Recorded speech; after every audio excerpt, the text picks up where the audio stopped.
Tonight's big stories. She wasn't homeschooled after all. Senator Sherwin Gatchalian shows up to today's hearing with papers showing that Alice Guo attended the same school as him at one point.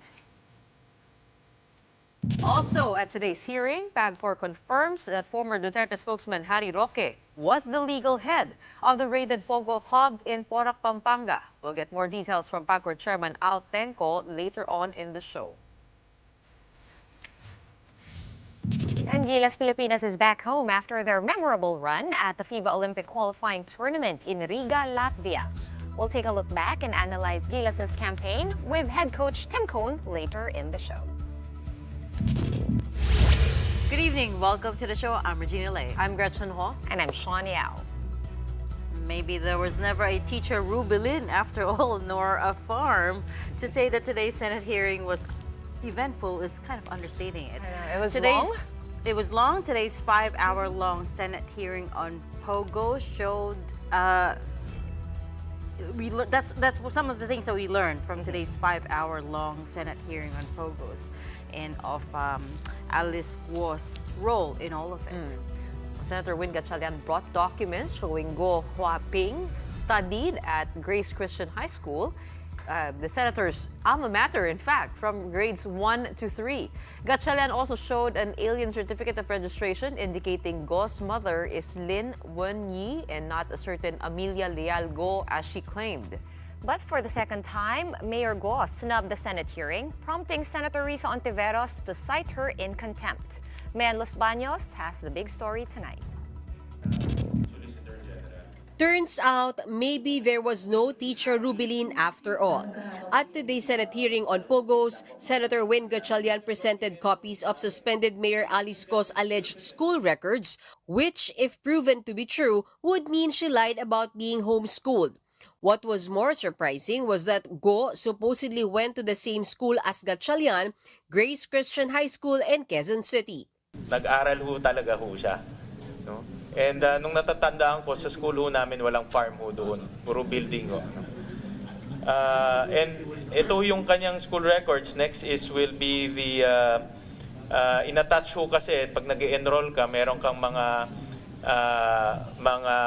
i-attach mo yung alien certificate of registration mo. This alien certificate of registration indicated Guo Huaping and not Alice Leal Guo, adding to a growing list of evidence that the embattled Tarlac Town mayor is not who she says she is.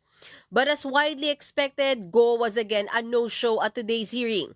Her legal team said she was physically and mentally unfit to attend the hearing. This did not sit well with the senators. Sinaito niya yung dahilan na she's not mentally fit, Madam Chair. Sa akin lang, nakakahiya naman po dun sa mga tunay na may mental health condition. I would just like to reiterate, Madam Chair, na seryosong usapin ang mental health. At hindi po ito dapat ginagamit na dahilan para magsinungaling. Guo has now been cited in contempt along with 7 others, including her alleged siblings. They were issued subpoenas and just like Guo, they opted to skip the inquiry. With this, an arrest warrant for Guo and the 7 others could be out soon. Senator Risa Ontiveros said she will write to Senate President Jesus Codero to work on the arrest orders.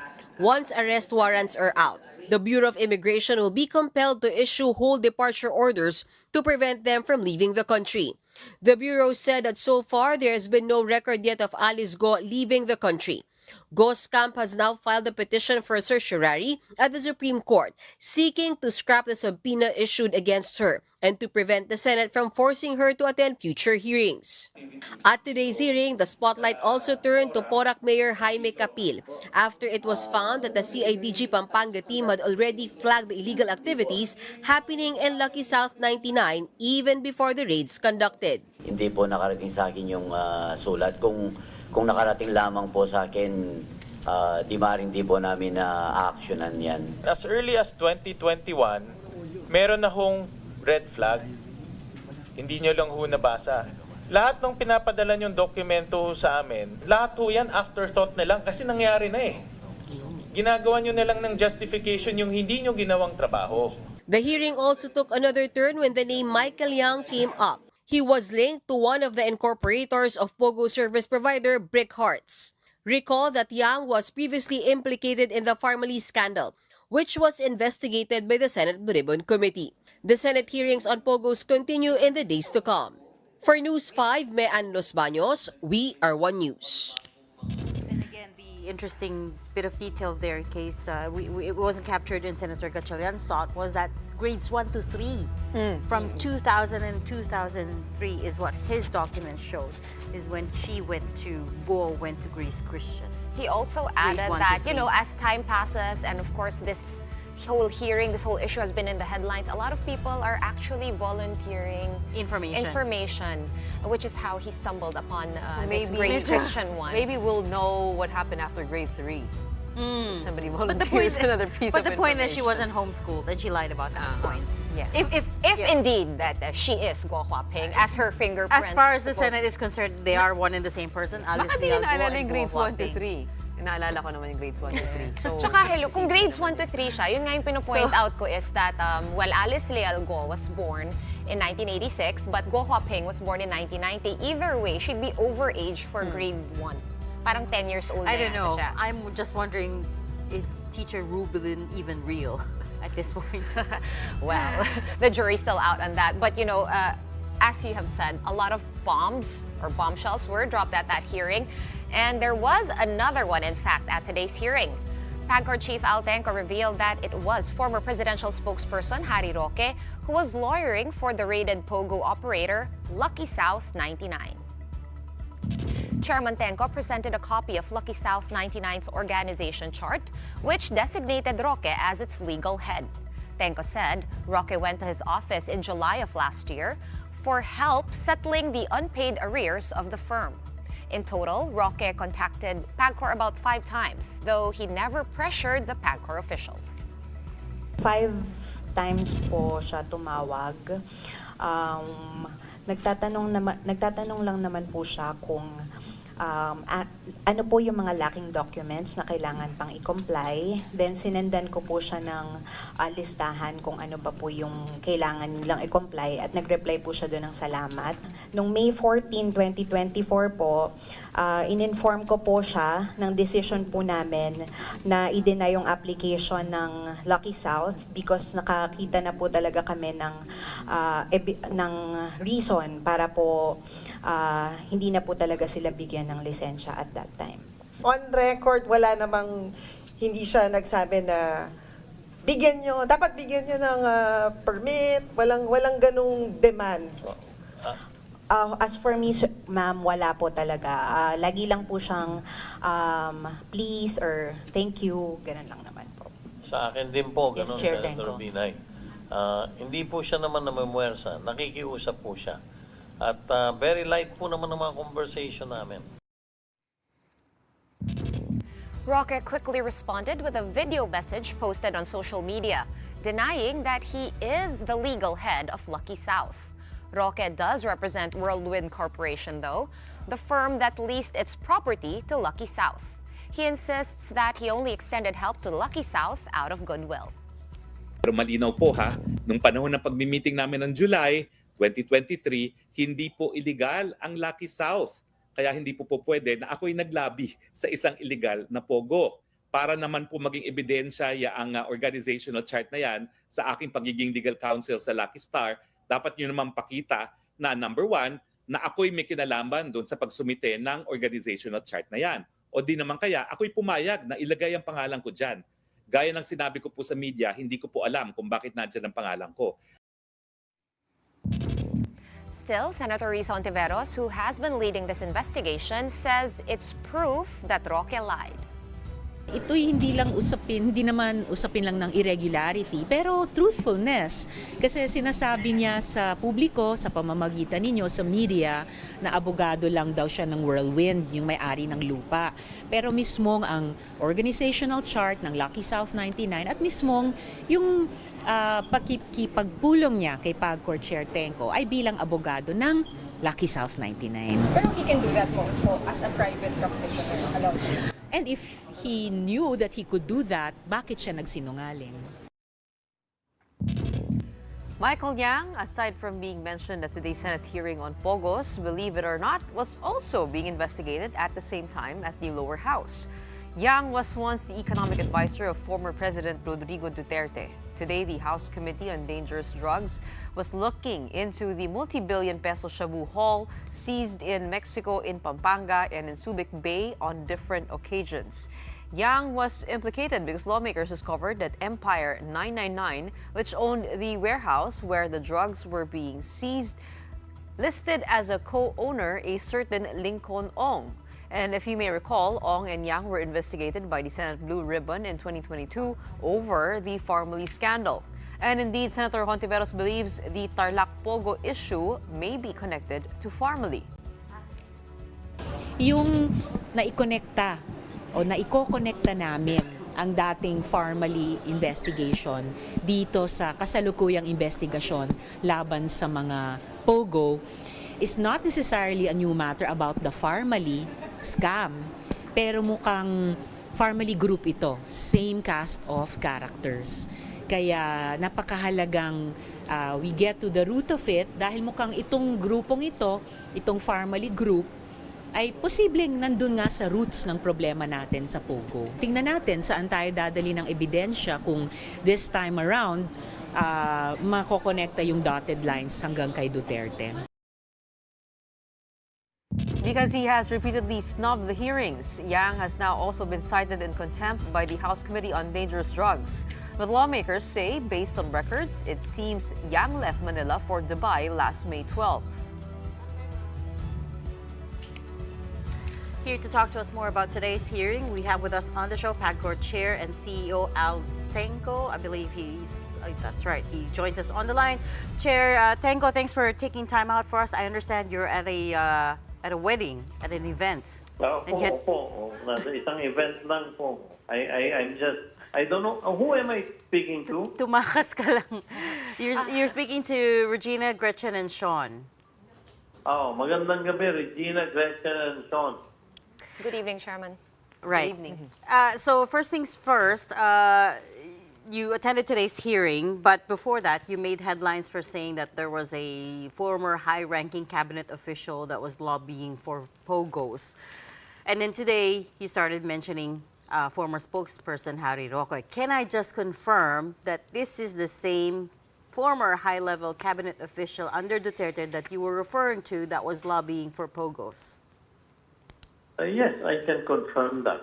We know that as a presidential spokesperson, he was a high-ranking cabinet official. But you did clarify. Were you only referring to Roque? Were there any other former cabinet officials that you were referring to?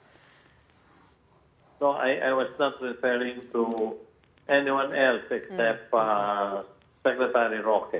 Because I personally met him when we thought that he would see me. Right.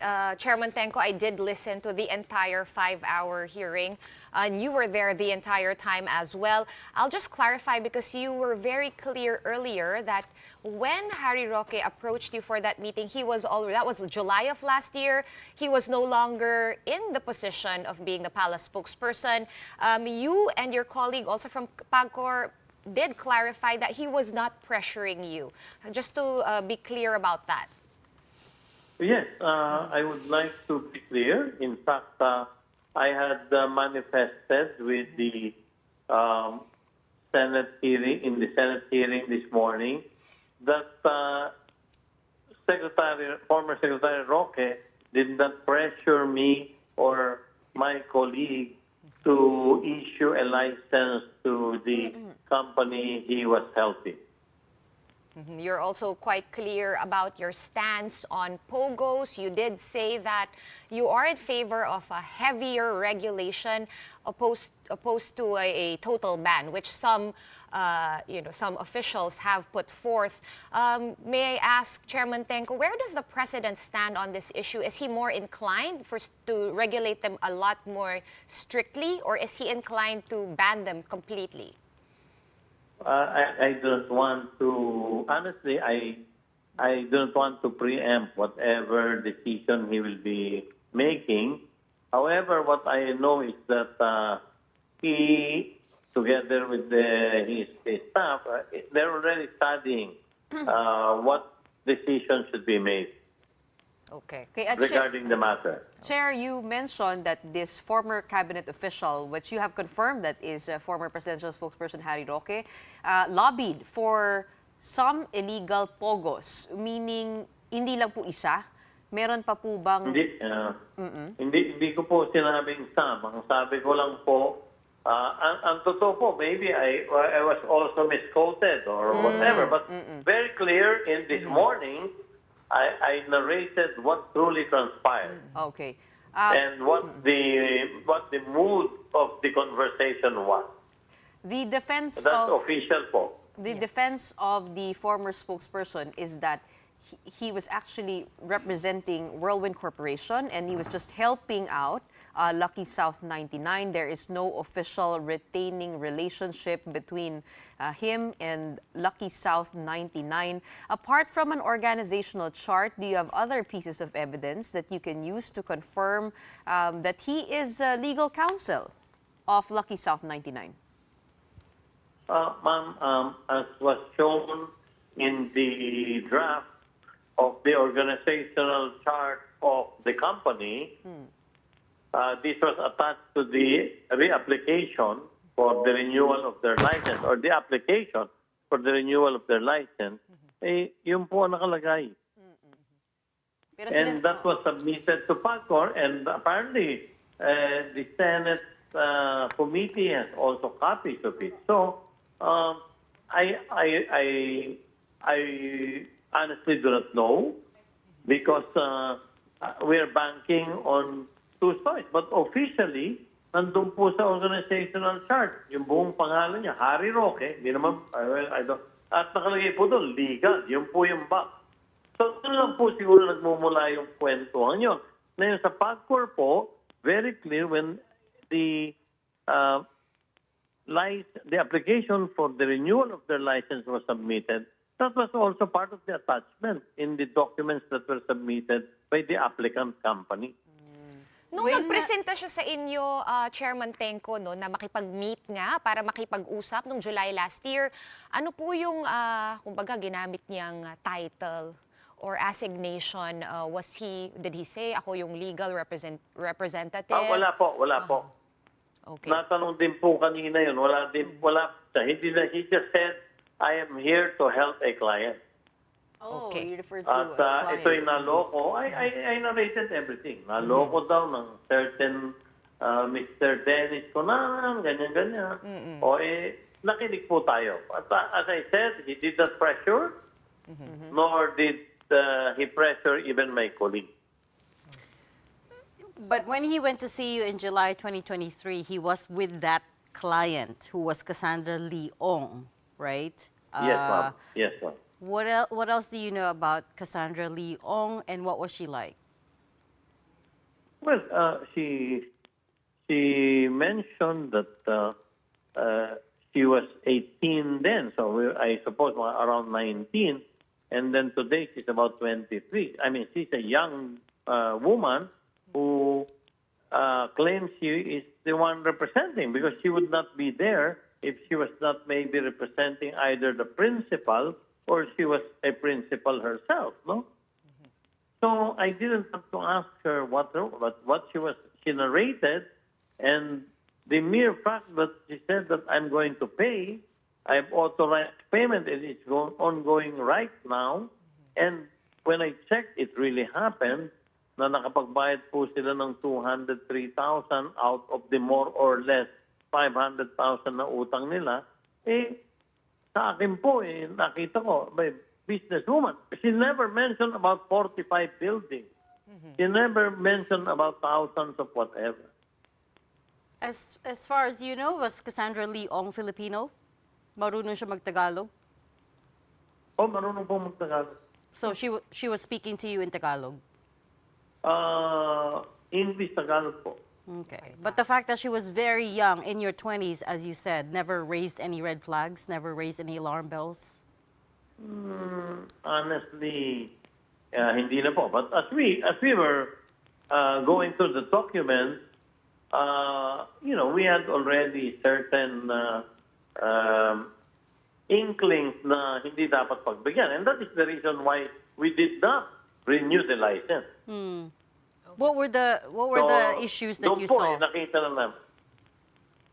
May mga common shareholder, marami po marami pong makikita.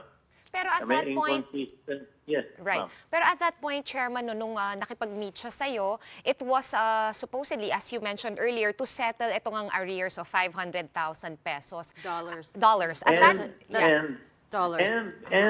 And to ask about the new regulation because they intend to file for an application for a renewal of their license. And this is only for Lucky South 99, wala nang iba pang other outfits? Wala po. Lucky South lang po. That's actually why I was asking about the age, because it's a bit curious that a young person would be handling such a huge amount of money, right? $500,000 arrears pa lang yon. We are not talking about the total value of the POGOs that she was handling. So I was just wondering if you had thought to question her further when she showed up at your office with Harry Roque. I will be honest with you. I didn't think in that manner. Okay. Chairman, you also said in the hearing today that Pagcor will not be allowing POGO hubs anymore. What do you mean by that? What does that include? Pag sinabing po POGO hub? Ang ibig sabihin po ng hub ay it's a compound.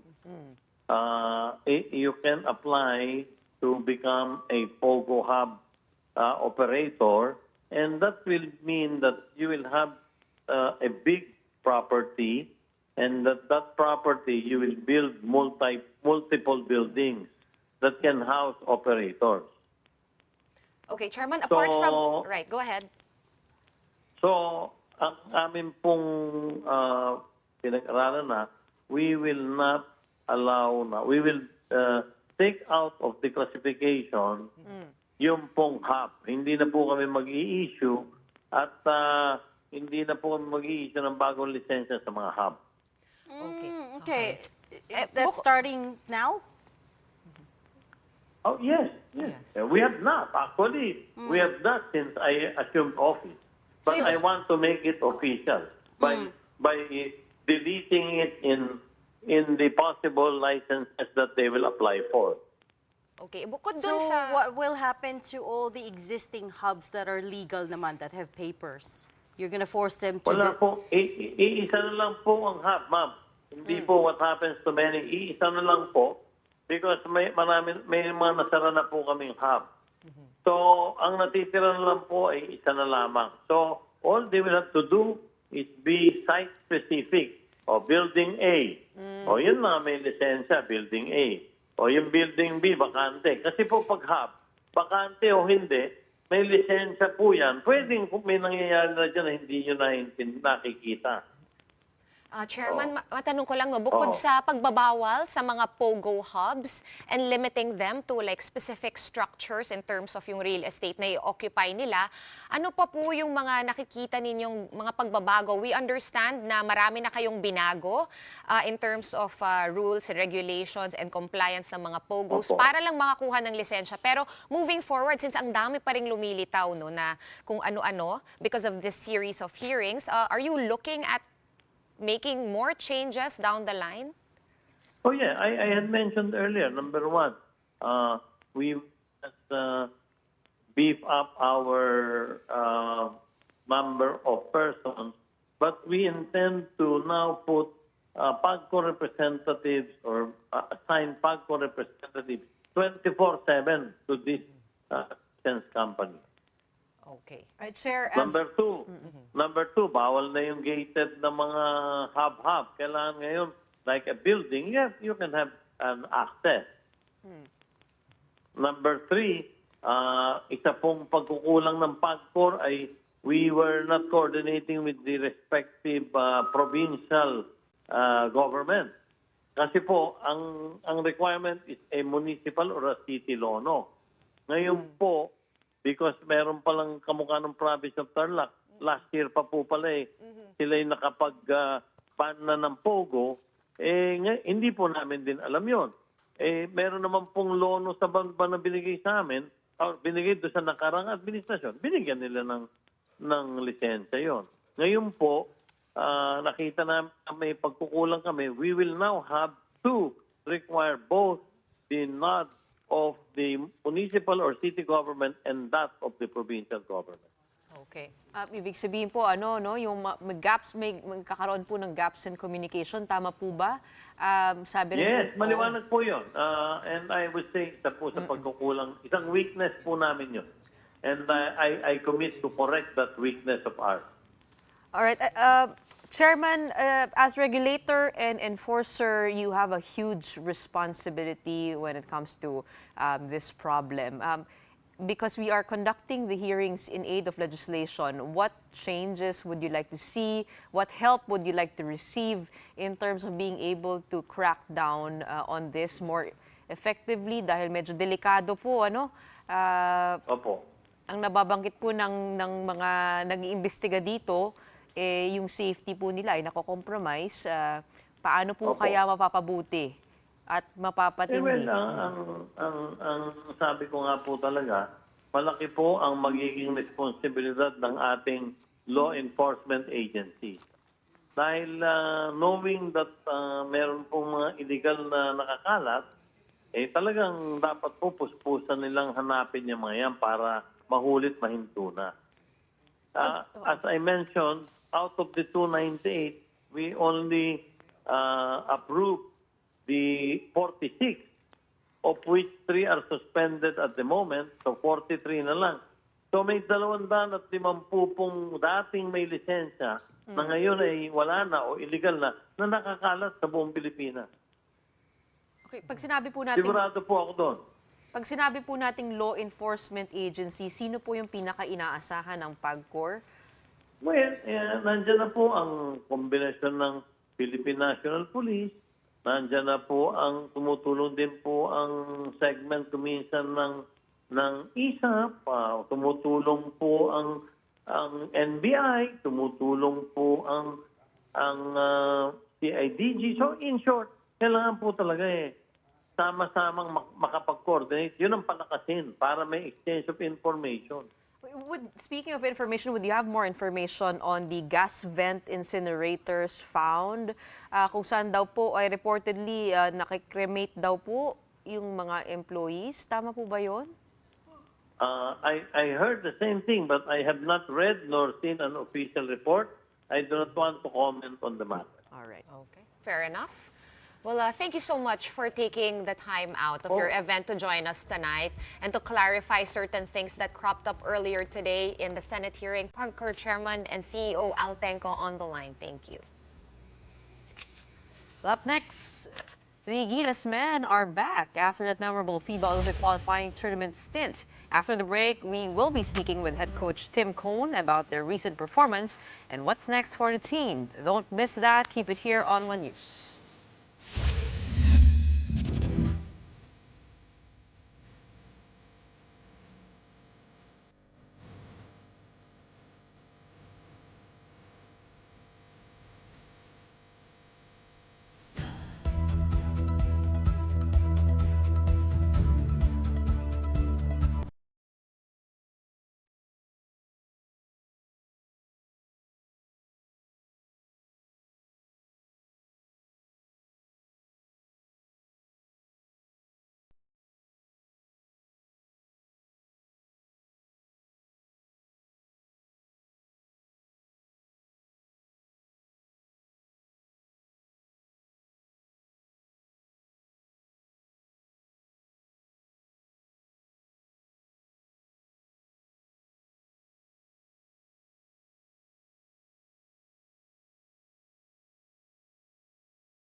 Welcome back. You're still watching the big story here on One News.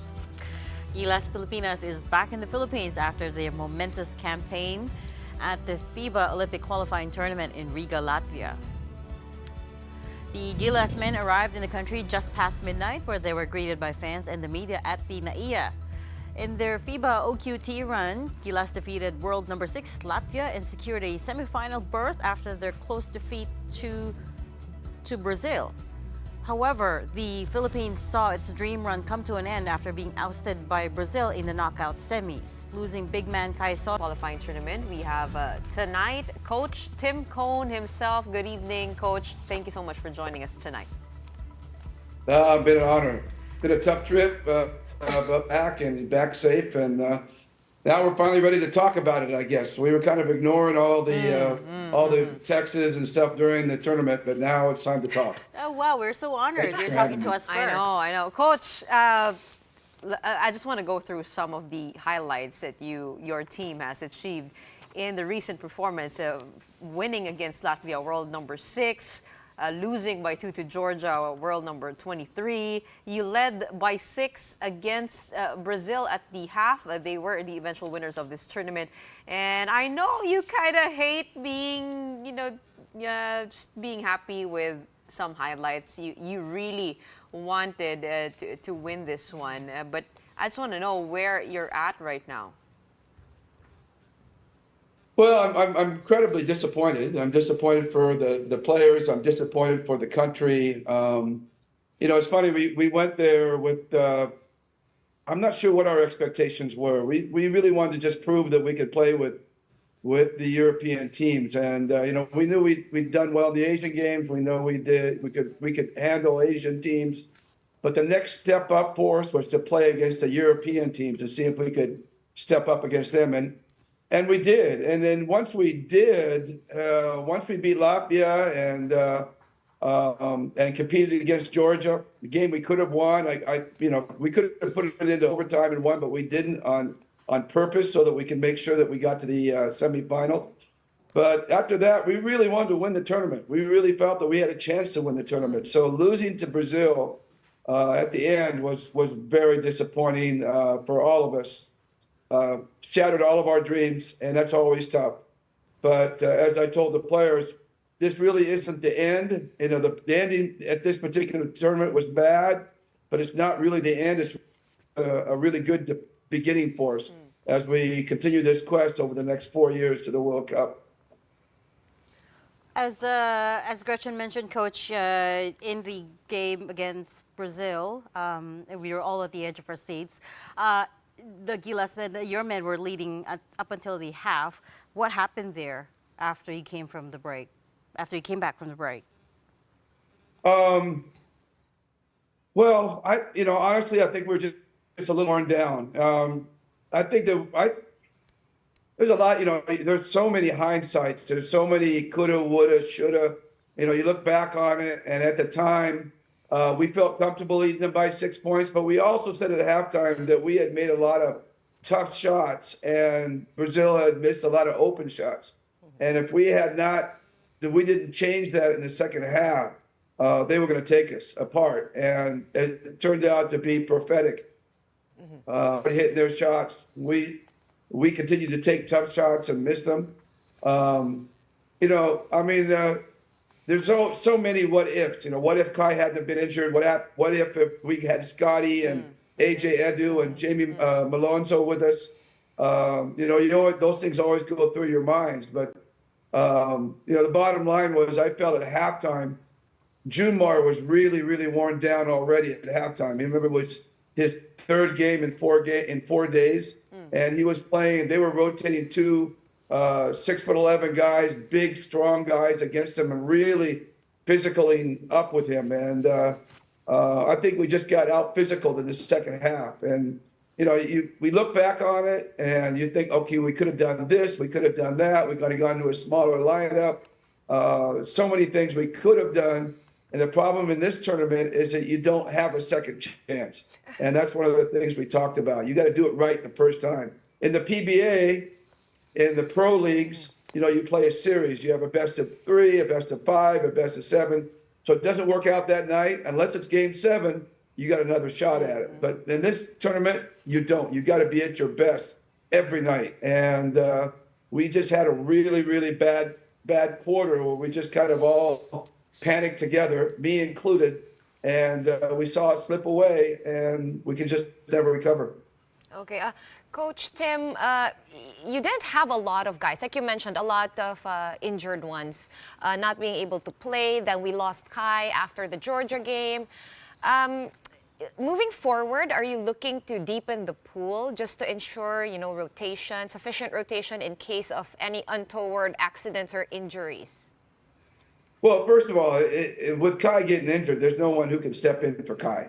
I mean, he's our only 7'3" sweeper. So if he goes out of a tournament, we're toast already. So it's not, if there were a lot of 7-foot players to choose from, then we would do that, but we don't have that choice. I came into this whole program with the idea that with the understanding that I'm coaching stars. These guys are superstars in their own leagues, whether it be Japan, Korea, here in the PBA, in the college leagues. They are the stars of that league. And I decided from the very beginning that I didn't want to come into here and cut players. So I didn't want to get a huge pool and cut players. There's a second reason for that is that we don't have a long preparation time for each tournament. That was our agreement with the leagues. If we're going to get these players, then we have to shorten our preparation. If we want long preparation, these players will not be available to us. So, and if you have a big pool, you need a longer preparation because you have more people to teach. So these are the things that went into our mind in the beginning of this program. So my idea was I didn't want to cut players from the pool, get a big pool, and then cut players from the pool. I wanted to start with a solid 12, and if necessary, add. So I know there's been some controversy of whether we had a big enough pool or not. Again, if we had a big pool of big players, then we might take a look at doing something like that. But our pool for our big men is very small, and we lost one of those guys in AJ Edu, who would have been a key component on our team, being 6'11". He was our best player in the World Cup when we were here in Manila. So when we lost him, it was a big blow. But again, also when you get into the tournament, once you're into the tournament, you're locked into those 12. So if you have 5, 6, 7 injuries, then you're playing with 5 guys. You can't replace them at that point anymore. So we could not have, even if we had brought extra players, we could not have changed Kai during the tournament. We also saw your triangle offense work really well against the European teams. Was that something you expected, or was that a pleasant surprise? Kind of a little bit of both, I guess. I've been a practitioner of the triangle for 30 plus years. So I know the ability that it has. I know the ability it has to bring players together. It's a great chemistry type of offense because there's a lot of ball movement. Everybody's sharing the ball. No one has an opportunity to be ball dominant. And so I think players generally, once they understand and they learn the triangle, they enjoy running it. But it is a little bit difficult. It is a little bit complex. I have to admit that. It takes a while to get into it and learn it. And that's something that we're still trying to do. I think the biggest problem with our triangle in this particular tournament is that not everybody's familiar with it. So when in the first chance of trouble, when there's, like we're starting to struggle, guys kind of take off and do their own thing or go back to what is natural in their own systems, which destroys the system of the triangle. And that was very evident during Brazil. When they took us out of our, got up and got real physical with it, and we started to panic a little bit, we really stopped executing it. And that's really the next level for this team, is during the bad times, during the down times, can we continue to still execute? And I think that's basically in life, and it's in business as well. When things are going bad, can you execute instead of trying to panic and change things on the fly? Can you stay to what you do? And I think with more familiarity, then these guys will get that message and learn to trust it a little bit more during the down times. Like I said, we're doing this for over 4 years. It's the old idea of keeping these these guys together so they learn to do things like that they wouldn't if you constantly changed and got a new team each tournament.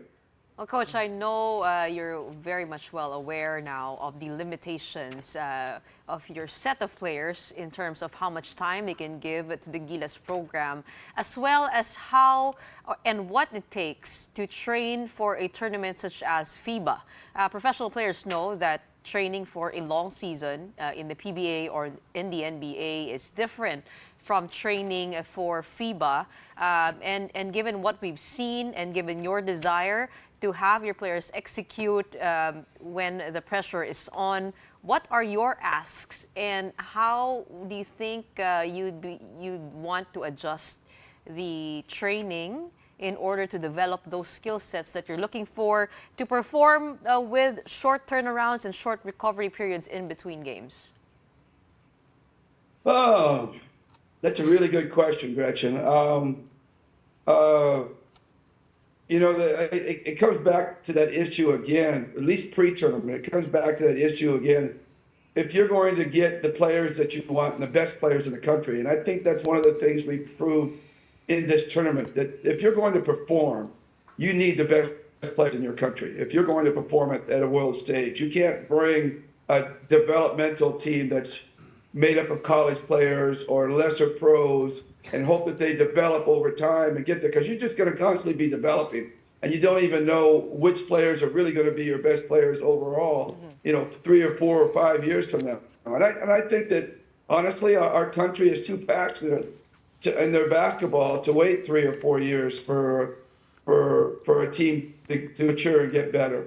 They want production now. That's always been our mentality. And that's what we're trying to bring. We're trying to have a development team with younger players, the Kais, the Carls, the Kevins, the Masons, even Dwight's still a young guy.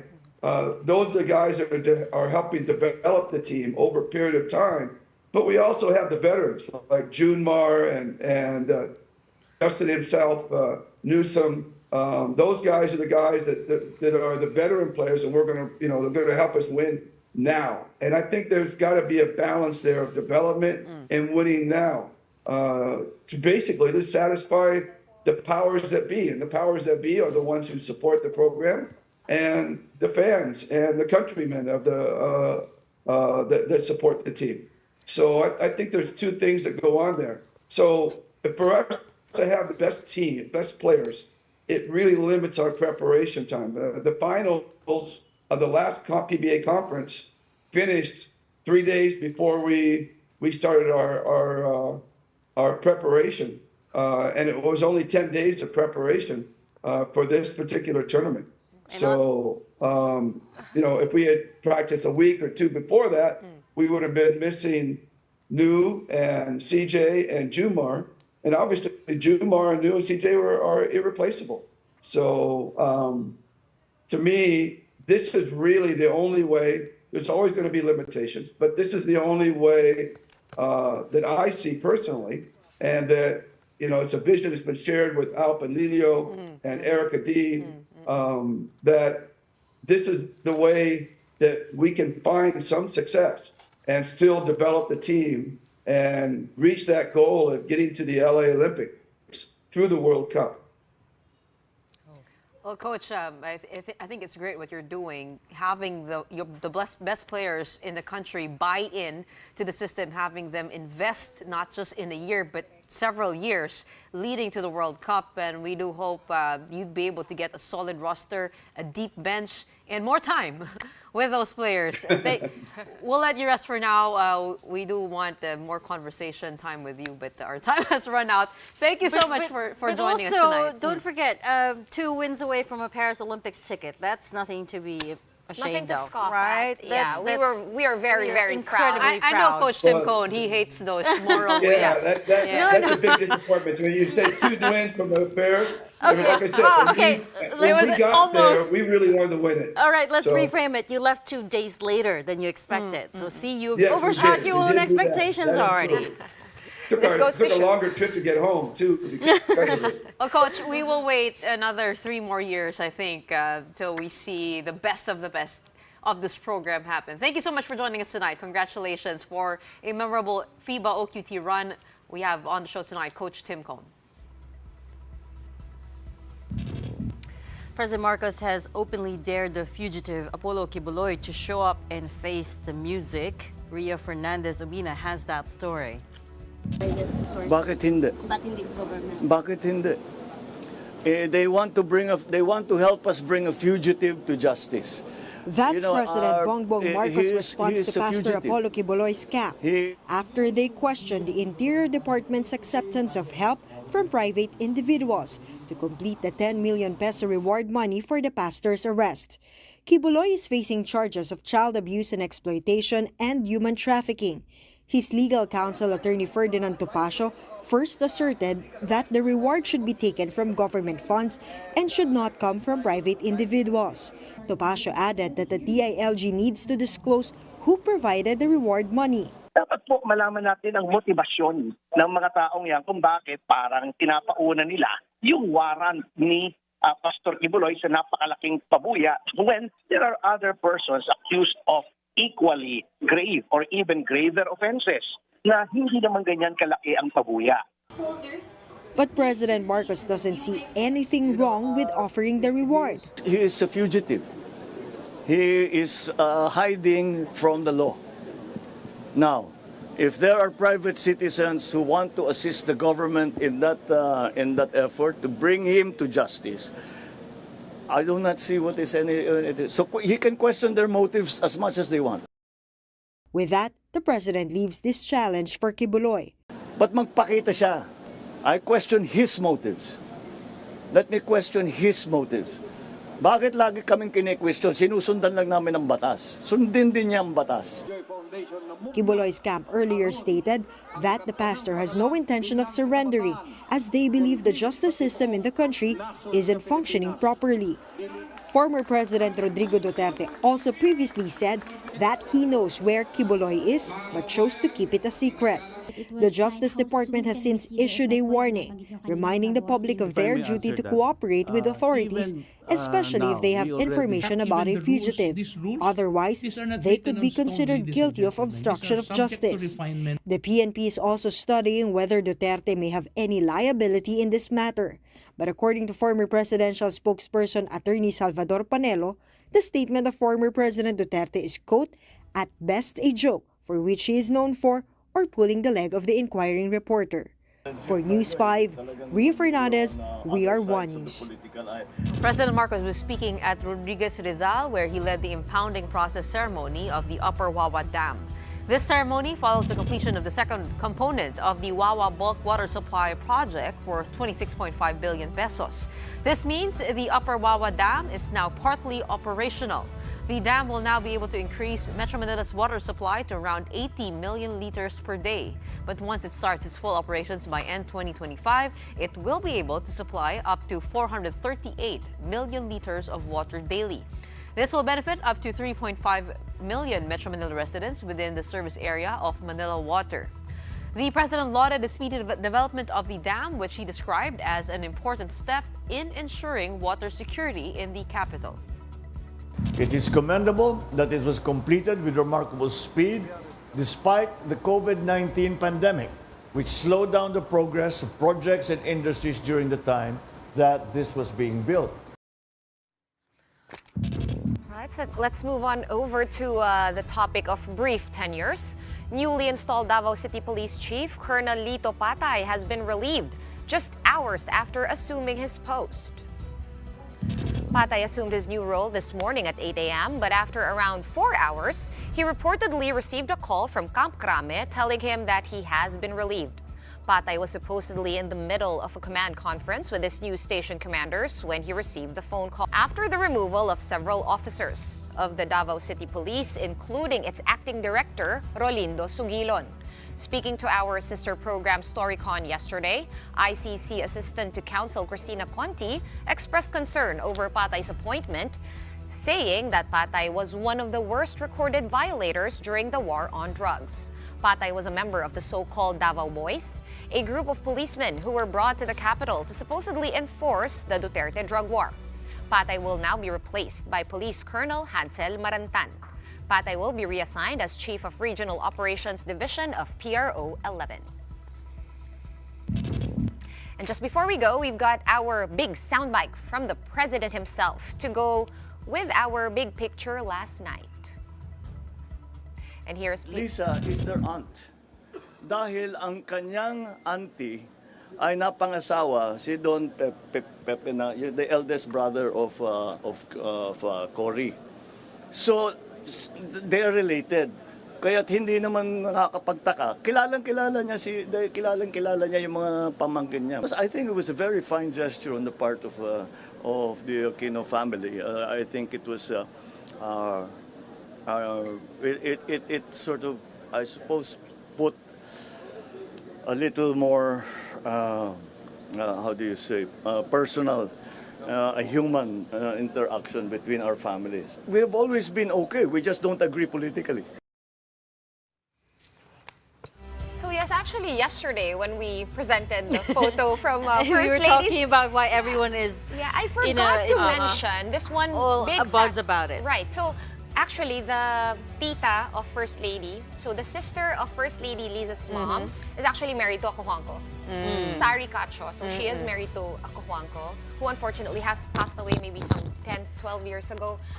So they are actually kind of related by marriage. I'm sure there's a lot of linkages. I demand a family connections. tree. Oh, it's all over the internet. It's not that hard to find. But as he said, they have always gotten along. They just disagree politically, right? Famous quote from President Marcos about the Aquino. It's a really good explanation. Actually, it explains everything. I mean, we do know that, yes, Ninoy was exiled by the administration, but we also know that the former President Marcos Sr. visited him a couple of times while he was in jail. And they actually are friends. If you're interested. Friends, maybe.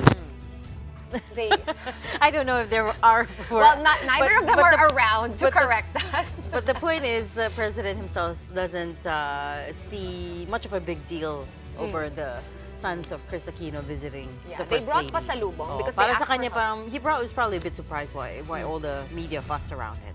Still that yellow dress though. Really, really a nice dress too. But that's it for the big story on this Wednesday night. We are One News, all sides, all the time. Thanks for tuning in. Have a good night.